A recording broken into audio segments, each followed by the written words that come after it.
नमस्कार। आकाशवाणी से प्रस्तुत है समाचार प्रभात।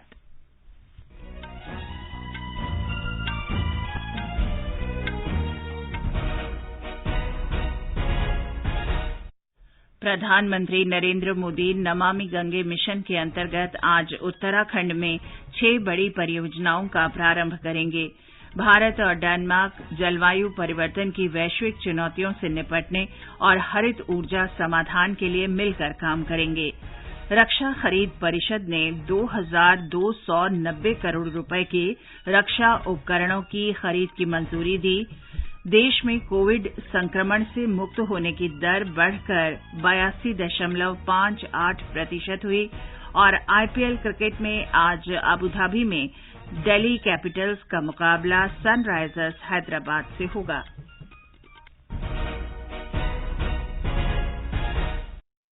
समाचार प्रभात के इस अंक में मुकेश कुमार के साथ मैं चंद्रिका जोशी।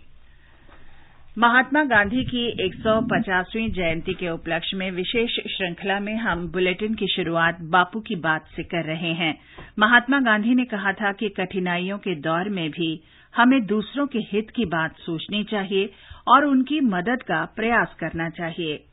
अगर मुझको ज्यादा दिनों तक जिंदा रहने की तमन्ना होनी चाहिए तो एक ही शर्त से हो सकती है कि हाँ, मैं वो जो कुछ भी काम कर रहा हूँ वो लोगों को भाता है, लोगों को उसमें से शक नहीं पैदा होता है और समझते हैं कि ये गांधी ये चीज को कराने का हमको कहता है तो उसमें हम ऊंचे जाने वाले हैं, हम कभी नीचे नहीं जाएंगे। अगर ये किया तो हिंदुस्तान का तो भला होता ही है, तब आप जगत का भला कर सकते हैं। प्रधानमंत्री नरेंद्र मोदी नमामि गंगे मिशन के अंतर्गत आज उत्तराखंड में 6 बड़ी परियोजनाओं का वीडियो कॉन्फ्रेंस के माध्यम से शुभारंभ करेंगे।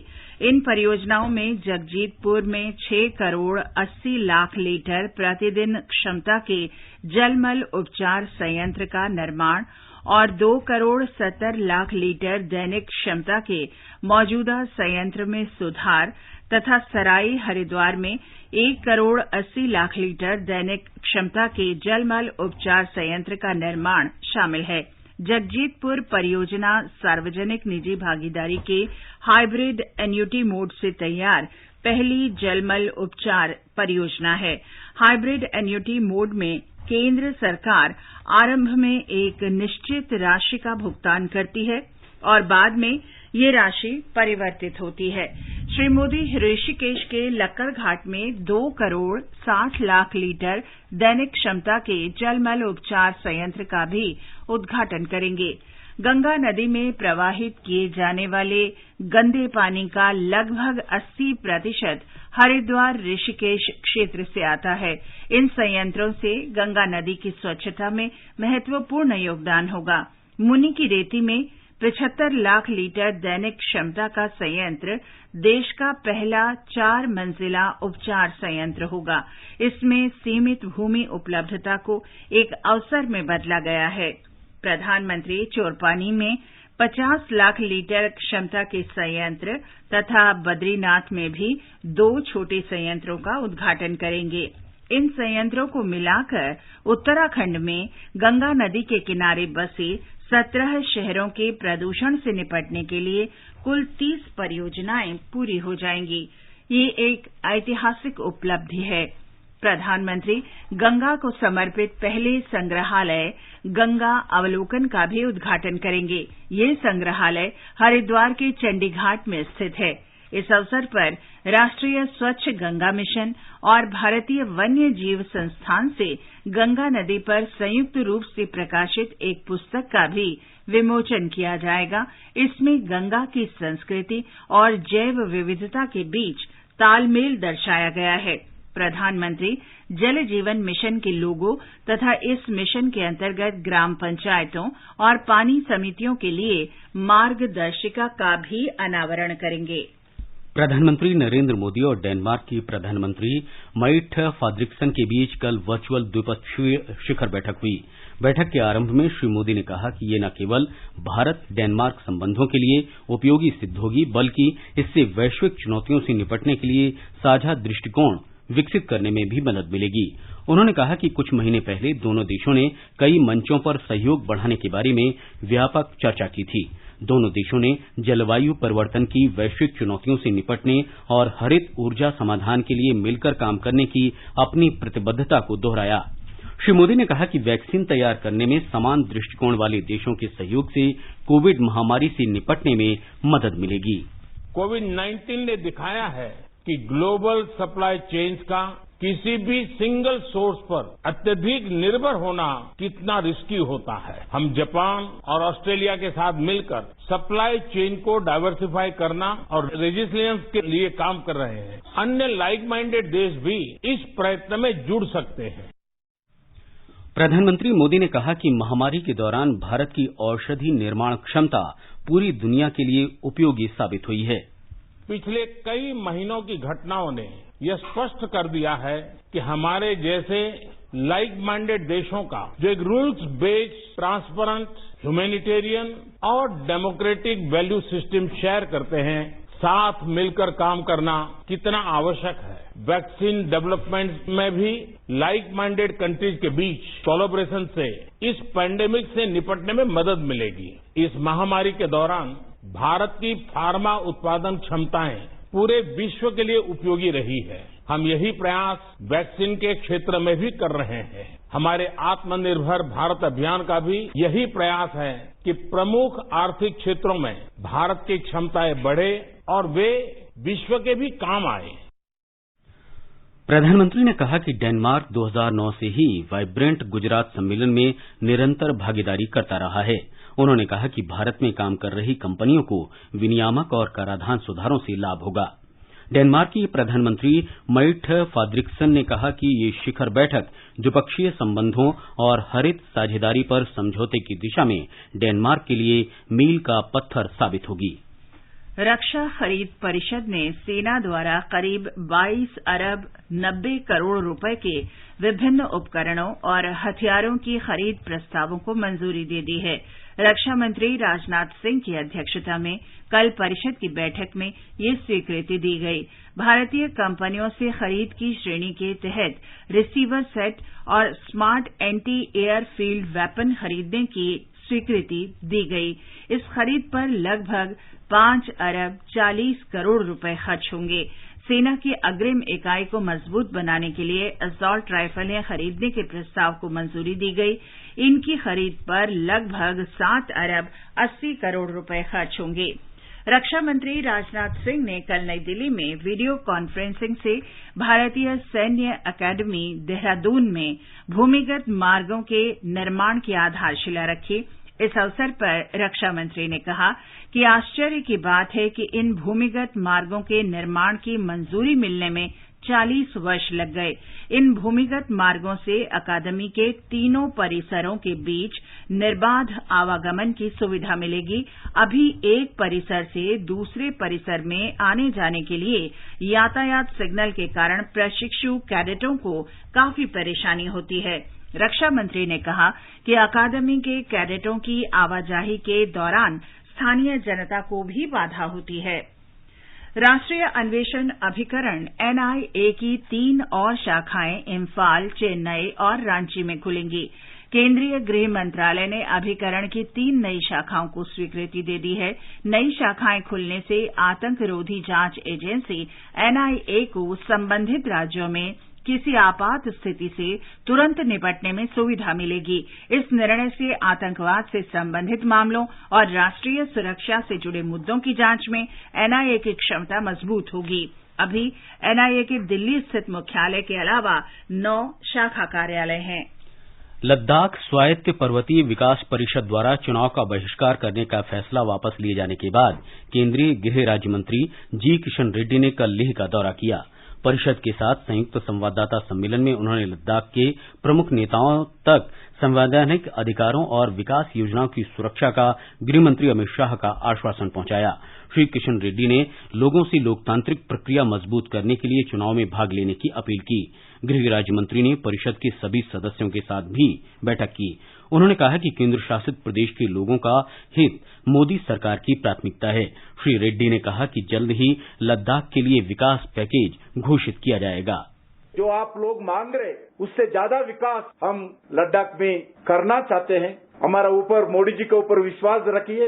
लद्दाख का जनता का जो लिंग्विस्टिक का सेफगार्ड हो, जो भाषा लैंग्वेज का सेफगार्ड हो, जो लिटरेचर का सेफगार्ड हो, लैंड का सेफगार्ड हो, नौजवान के लिए एम्प्लॉयमेंट का सेफगार्ड हो, सभी विषय पर हमारे को दो राय नहीं है, दो मत नहीं है। हमारा सरकार लद्दाख का प्रोटेक्शन करना, लद्दाख को सेफगार्ड करना, नरेंद्र मोदी की सरकार कटिबद्ध है।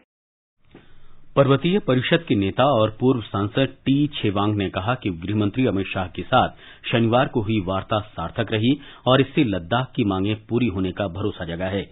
उन्होंने कहा कि गृहमंत्री ने चुनाव समाप्त होने के 15 दिन के अंदर सभी पक्षों के साथ बातचीत का आश्वासन दिया है। हमें प्रधानमंत्री नरेंद्र मोदी जी और गृह मंत्री अमित शाह जी पर पूर्ण विश्वास है और वो लद्दाख के लोगों के प्रति जो भी उन्होंने बातें कही वही उसको इलेक्शन समाप्त होने के बाद हमें उन पर कोई शक नहीं है और हमें पूरा विश्वास है ये बातें बहुत जल्द कम समय में हो जाएगा। जम्मू कश्मीर, उत्तराखंड और हिमाचल प्रदेश की औद्योगिक विकास नीति 2017 के अंतर्गत विनिर्माण और सेवा क्षेत्र से जुड़ी इकाइयों के पंजीकरण पर विचार के लिए गठित अधिकार प्राप्त समिति की कल बैठक हुई। वीडियो कॉन्फ्रेंस के माध्यम से हुई इस बैठक में जम्मू कश्मीर के उद्योग और वाणिज्य निदेशकों ने भाग लिया। उत्तराखंड और हिमाचल प्रदेश के अधिकारी भी बैठक में मौजूद थे। बैठक के दौरान जम्मू में 13 और कश्मीर में 16 इकाइयों के पंजीकरण पर विचार के बाद स्वीकृति दी गई। अधिकार प्राप्त समिति ने अनुमोदन वाले इन प्रस्तावों में 79 करोड़ 62 लाख रुपए का निवेश किया जाएगा और इन इकाइयों से लगभग 629 लोगों को रोजगार के अवसर मिलेंगे। ये समाचार आकाशवाणी से प्रसारित किए जा रहे हैं। खुजली झटपट दूर करे, वो है जालिम लोशन। वही नाम वही काम, कुछ भी नहीं बदला। चर्म रोगों का दुश्मन जालिम लोशन। समाचार प्रभात में आपका फिर स्वागत है। आगे बढ़ने से पहले एक नजर फिर से मुख्य समाचारों पर। प्रधानमंत्री नरेंद्र मोदी आज नमामि गंगे मिशन के अंतर्गत उत्तराखंड में 6 बड़ी परियोजनाओं का शुभारंभ करेंगे। भारत और डेनमार्क जलवायु परिवर्तन की वैश्विक चुनौतियों से निपटने और हरित ऊर्जा समाधान के लिए मिलकर काम करेंगे। रक्षा खरीद परिषद ने 2290 करोड़ रुपए के रक्षा उपकरणों की खरीद की मंजूरी दी। देश में कोविड संक्रमण से मुक्त होने की दर बढ़कर 82.58% हुई और आईपीएल क्रिकेट में आज अबू धाबी में दिल्ली कैपिटल्स का मुकाबला सनराइजर्स हैदराबाद से होगा। देश में कोविड-19 संक्रमण से स्वस्थ होने की संख्या कल 50 लाख को पार कर गई। स्वास्थ्य मंत्रालय के अनुसार मात्र 11 दिनों में 10 लाख रोगी स्वस्थ हुए हैं। देश में स्वस्थ होने की दर 82.58% हो गई है। पिछले 24 घंटे के दौरान 74,000 से अधिक लोग स्वस्थ हुए हैं। देश भर में सक्रिय मामलों की तुलना में ठीक होने की संख्या 5 गुना से अधिक हो गई है। वर्तमान में देश में सक्रिय मामलों की कुल संख्या 9,62,000 है। वर्तमान में भारत में संक्रमण से मृत्यु दर 1.57% है, जो विश्व स्तर पर सबसे कम मृत्यु दर वाले देशों में से है। पिछले 24 घंटे में 1,039 लोगों की मृत्यु के साथ मृतकों की संख्या 95,542 तक पहुंच गई है। दिल्ली में पिछले 24 घंटे के दौरान कोविड-19 से 1,084 लोग संक्रमित हुए हैं। इसके साथ ही इस वायरस से संक्रमित लोगों की संख्या बढ़कर 2,73,000 से अधिक हो गई है। दिल्ली सरकार ने कहा है कि कोरोना वायरस से संक्रमित 2,40,000 से अधिक लोग ठीक हुए हैं। कल 52 लोगों के स्वस्थ होने और 37 लोगों की मौत की पुष्टि हुई है। दिल्ली में अब तक 5,272 लोगों की मौत हुई है। उत्तर प्रदेश के मुख्यमंत्री योगी आदित्यनाथ ने लखनऊ, कानपुर और मेरठ में कोविड नियंत्रण की विशेष रणनीति तैयार करने का निर्देश दिया है। इन जिलों में हाल में कोविड संक्रमण में बढ़ोतरी हुई है। मुख्यमंत्री ने कहा कि राज्य इस महामारी के फैलाव पर रोक लगाने में समर्थ है। ब्यौरा हमारे संवाददाता से। देश में सबसे ज्यादा संख्या में लगभग 1.5 लाख से ज्यादा कोविड परीक्षण प्रतिदिन करने के बावजूद पॉजिटिव मरीजों के पाए जाने की दर में कमी आई है और ठीक होने वाले मरीजों की दर 84.75 पहुंच गई है। इस महीने की 18 तारीख से लगातार नए मामलों की संख्या ठीक होने वाले मरीजों की संख्या से कम हो गई है। कल ही प्रदेश में कोविड संक्रमण के 3,838 नए मामले सामने आए, जबकि 5382 मरीजों को पूरी तरह ठीक होने के बाद डिस्चार्ज कर दिया गया। कल 60 लोगों की मौत के साथ ही मरने वालों की संख्या 5652 पहुंच गई है। सुशील चंद्र तिवारी, आकाशवाणी समाचार, लखनऊ। मध्य प्रदेश में कोरोना संक्रमण से स्वस्थ होने वाले मरीजों की संख्या 1 लाख के पार हो गई है। हमारे संवाददाता ने बताया है कि प्रदेश में कल 2441 मरीजों को अस्पताल से छुट्टी दी गई। मध्य प्रदेश में कई दिनों के बाद संक्रमित मरीजों की संख्या 2000 से कम आई है। वहीं प्रदेश में पॉजिटिविटी दर भी घटकर 9% पर रह गई है। प्रदेश में कल हुए 21,000 से अधिक परीक्षणों के साथ ही राज्य में कुल परीक्षणों की संख्या 20 लाख से अधिक हो गई है। उधर पिछले 24 घंटों में 1957 से अधिक नए मामले सामने आने के बाद राज्य में कोविड-19 मामलों की कुल संख्या 1,24,000 तक पहुंच गई है। इसी तरह संक्रमण से पीड़ित 35 मरीजों की मृत्यु के साथ ही राज्य में संक्रमण से मरने वालों की संख्या 2,242 हो गई है। मध्य प्रदेश में सबसे ज्यादा 23,000 लोग इंदौर में संक्रमित हुए हैं। वहीं भोपाल में करीब 17,000, ग्वालियर में 10,000 और जबलपुर में लगभग 9,000 लोग संक्रमित हुए हैं। संजीव शर्मा, आकाशवाणी समाचार, भोपाल। गुजरात में कोविड-19 संक्रमण से अब तक 1,14,476 रोगी ठीक हुए हैं। राज्य में स्वस्थ होने की दर 85% से अधिक हो गई है। ब्यौरा हमारे संवाददाता से।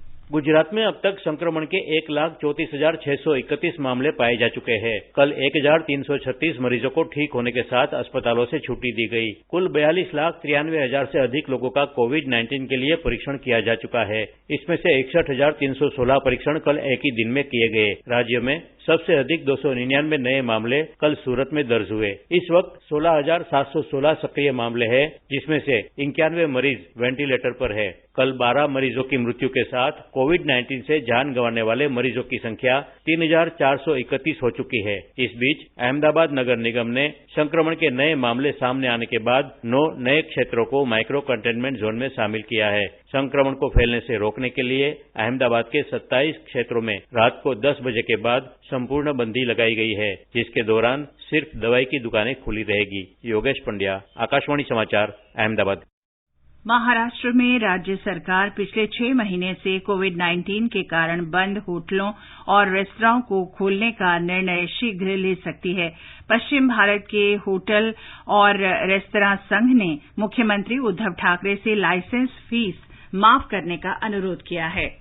सोमवार में होटल और रेस्तोरेंट निकायों को एक प्रतिनिधि मंडल मुख्यमंत्री उद्धव ठाकरे से मुलाकात की, जिसके बाद होटल और restaurant association of western India HRAWI के अध्यक्ष श्री भाटिया ने कहा कि सीएम ने उन्हें आश्वासन दिया कि अक्टूबर के पहले सप्ताह में रेस्टोरेंट को फिर से खोलने की अनुमति दी जाएगी। उन्होंने कहा कि हालांकि सीएम ने अपने ग्राहकों के स्वास्थ्य और सुरक्षा के प्रति रेस्टोरेंट की जिम्मेदारी पर जोर दिया है। Indian hotel and restaurant association आहार ने कहा कि इस घोषणा से लॉकडाउन की वजह से वित्तीय संकटों से जूझ रही होटल और रेस्टोरेंट उद्योग को भारी राहत मिलेगी। देवव्रत भट्टाचार्य जी, आकाशवाणी समाचार, मुंबई।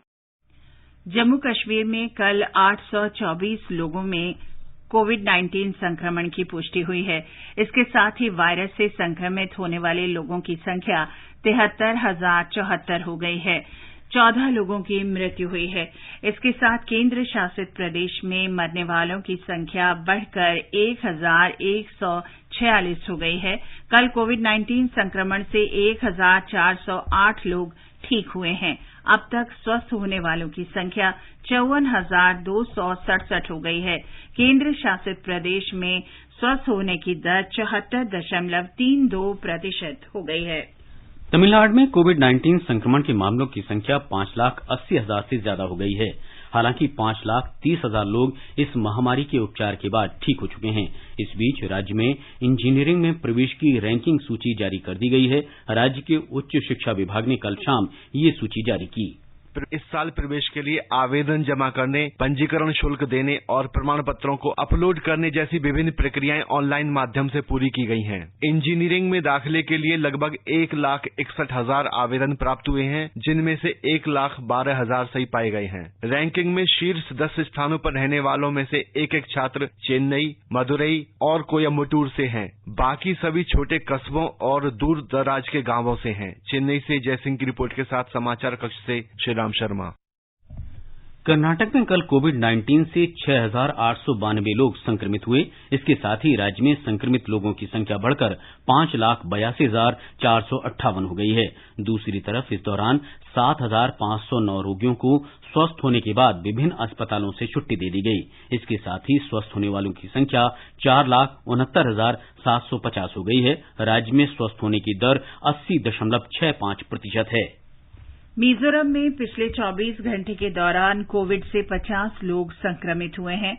राज्य में संक्रमित लोगों की संख्या बढ़कर 1,958 हो गई है। सरकारी विज्ञप्ति के अनुसार 1,459 रोगी ठीक हो चुके हैं।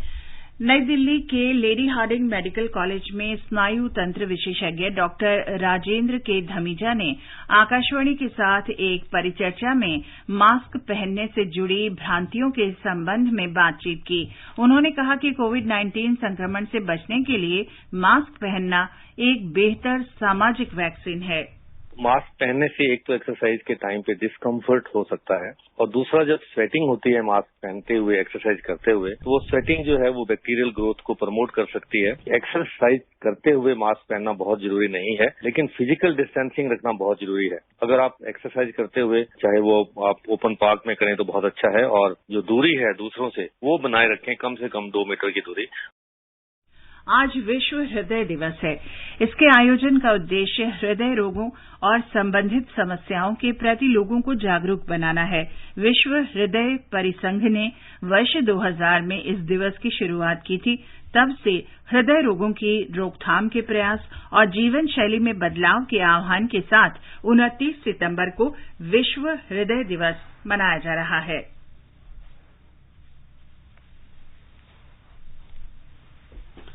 गुजरात के वडोदरा शहर के बावनपुरा इलाके में इमारत गिरने की एक घटना में एक महिला समेत 3 लोगों की मृत्यु हो गई।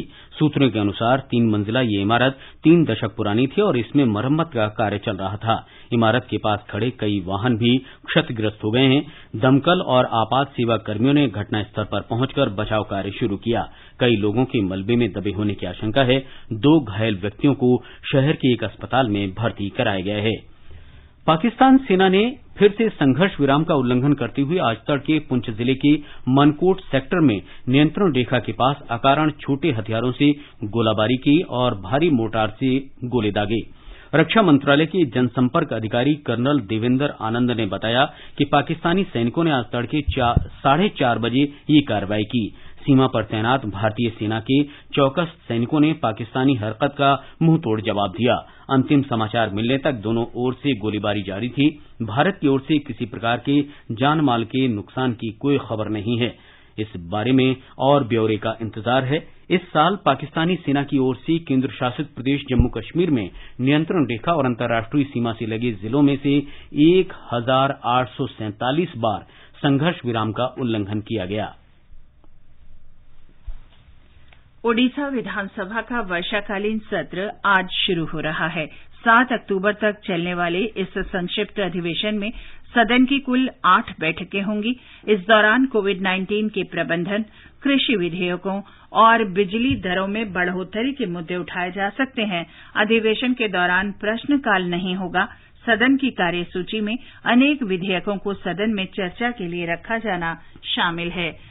भारतीय प्रशासनिक सेवा के वरिष्ठ अधिकारी डॉक्टर पीडी वाघेला को भारतीय दूरसंचार विनियामक प्राधिकरण ट्राई का अध्यक्ष नियुक्त किया गया है। मंत्रिमंडल की नियुक्ति समिति ने वाघेला की नियुक्ति का अनुमोदन कर दिया है। वे आरएस शर्मा का स्थान लेंगे।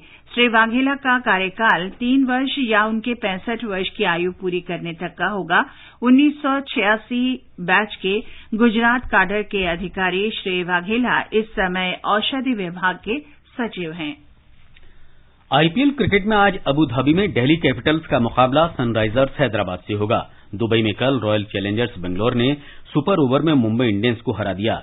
मैच टाई होने के बाद सुपर ओवर में बेंगलोर के नवदीप सैनी की कसी गेंदबाजी ने मुंबई इंडियंस को केवल 7 रन दिए। कप्तान विराट कोहली ने जसप्रीत बुमराह की आखिरी गेंद पर चौका लगाकर मैच जीत लिया। जीत के लिए 202 रन के लक्ष्य के जवाब में मुंबई इंडियंस की टीम निर्धारित 20 ओवर में 5 विकेट पर 201 रन ही बना सकी। मुंबई के ईशांत किशन ने 58 गेंद में शानदार 99 रन बनाए। फ्रेंच ओपन टेनिस प्रतियोगिता में पुरुष सिंगल्स के पहले दौर में राफेल नडाल ने बेलारूस के इगोर जेरासिमोव को लगातार सेट में 6-4, 6-4, 6-2 से हरा दिया। महिला सिंगल्स में सेरेना विलियम्स, गार्बिनिया मुगुरुजा और अमेंडा एनीसिमोवा दूसरे दौर में पहुंच गई हैं। और अब एक नजर देश भर में आज के मौसम के अनुमान पर। राष्ट्रीय राजधानी दिल्ली में आसमान साफ रहेगा। न्यूनतम तापमान 22 डिग्री सेल्सियस रिकॉर्ड किया गया और अधिकतम तापमान 36 डिग्री सेल्सियस रहने के आसार हैं। मुंबई में दोपहर बाद या शाम को बारिश होने की संभावना है। न्यूनतम तापमान 26 डिग्री सेल्सियस और अधिकतम 32 डिग्री सेल्सियस के आसपास रहेगा। चेन्नई में बादल छाए रहने और हल्की वर्षा होने के आसार हैं। तापमान 26 और 35 डिग्री सेल्सियस के बीच रहने की संभावना है। कोलकाता में आंशिक रूप से बादल छाए रहने और सामान्य वर्षा होने या गरज के साथ बौछारें पड़ने का अनुमान है। केंद्र शासित प्रदेश जम्मू कश्मीर के जम्मू में न्यूनतम तापमान 20 डिग्री सेल्सियस दर्ज हुआ, जबकि अधिकतम तापमान 35 डिग्री सेल्सियस तक जा सकता है। श्रीनगर में न्यूनतम तापमान 8 डिग्री सेल्सियस और अधिकतम 27 डिग्री सेल्सियस रहने की उम्मीद है। लद्दाख में भी आसमान साफ रहेगा। तापमान 4 और 22 डिग्री सेल्सियस के बीच रहेगा। गिलगित में तापमान 13 और 26 डिग्री सेल्सियस के बीच रहने की उम्मीद है। मुजफ्फराबाद में आसमान साफ रहेगा। दोपहर या शाम तक बादल छाए रह सकते हैं। चंडीगढ़ में आसमान साफ रहेगा। न्यूनतम तापमान 21 डिग्री सेल्सियस और अधिकतम 35 डिग्री सेल्सियस के आसपास रहने की संभावना है। गुवाहाटी में आमतौर पर बादल छाए रहेंगे। समाचार कक्ष से मोहम्मद जुबैर। ये समाचार हमारी वेबसाइट newsonair.com/hindi पर भी उपलब्ध हैं। और अब आज के समाचार पत्रों की सुर्खियों के साथ हैं मुकेश। धन्यवाद चंद्रिका। नई रक्षा खरीद प्रक्रिया जारी करने और नीति में बड़े बदलावों को आज प्रकाशित अखबारों ने महत्वपूर्ण तरीके से दिया है। भारतीय सेना को और ताकत, लिखता है राष्ट्रीय सहारा। नई रक्षा खरीद प्रक्रिया का जिक्र करते हुए अखबार ने लिखा है, भारत में उत्पाद बनाने वाली कंपनियों को प्राथमिकता दी जाएगी। हरिभूमि ने लिखा है, रक्षा मंत्री ने रक्षा अधिग्रहण परिषद की बैठक में खरीद प्रक्रिया को मंजूरी दी। जनसत्ता की सुर्खी है, पट्टे पर रक्षा उपकरण ले सकेगी सेना। नवभारत टाइम्स ने लिखा है, सेना को मिलेंगी 72,000 अमरीकी असॉल्ट राइफलें। कोरोना काल में अनलॉक 5 के नियम आज आ सकते हैं। नवभारत टाइम्स ने सुर्खी बनाते हुए लिखा है, अनलॉक 4 30 सितंबर को खत्म हो रहा है, कुछ नई ढील दी जा सकती है। जनसत्ता ने स्वास्थ्य मंत्री के इस बयान को बड़ी सुर्खी बनाया है कि लोगों की लापरवाही से फैल रहा है कोरोना। अखबारों ने मास्क न पहनने और सुरक्षित दूरी के निर्देश का पालन न करने पर लिखा है कि इसी कारण से वायरस लोगों को संक्रमित करता है। लगभग सभी अखबारों ने विभिन्न राज्यों में संक्रमण की रफ्तार और कहीं कमी का जिक्र किया है। अखबारों ने स्वास्थ्य मंत्री द्वारा कल कोरोना वैक्सीन के संबंध में शोध और परीक्षण की जानकारी हासिल करने के लिए शुरू किए गए वैक्सीन पोर्टल के बारे में भी चर्चा की है। आज प्रकाशित अधिकांश समाचार पत्रों में श्रम सुधार कानूनों पर चर्चा की है। अखबार लिखता है, सरकार ने कहा, नए श्रम कानूनों से श्रमिकों को फायदा होगा। और अब चलने से पहले आपके लिए प्रस्तुत है बापू का प्रिय भजन। स्वर दिया है डेनमार्क के कलाकारों ने। वैष्णव जन तू तीने कहिए पीड़ पराई जाने रे, पर दुखे उपकार करे तोए मन अभिमान नाणे रे। वैष्णव जन तू तेने कहिए पीड़ पराई जाने रे। और अंत में मुख्य समाचार एक बार फिर। प्रधानमंत्री नरेंद्र मोदी नमामि गंगे मिशन के अंतर्गत आज उत्तराखंड में 6 बड़ी परियोजनाओं का प्रारंभ करेंगे। भारत और डेनमार्क जलवायु परिवर्तन की वैश्विक चुनौतियों से निपटने और हरित ऊर्जा समाधान के लिए मिलकर काम करेंगे। रक्षा खरीद परिषद ने 2,290 करोड़ रुपए के रक्षा उपकरणों की खरीद की मंजूरी दी। देश में कोविड संक्रमण से मुक्त होने की दर बढ़कर 82.58% हुई और आईपीएल क्रिकेट में आज आबूधाबी में दिल्ली कैपिटल्स का मुकाबला सनराइजर्स हैदराबाद से होगा। इसके साथ ही समाचार प्रभात का ये अंक समाप्त हुआ। नमस्कार।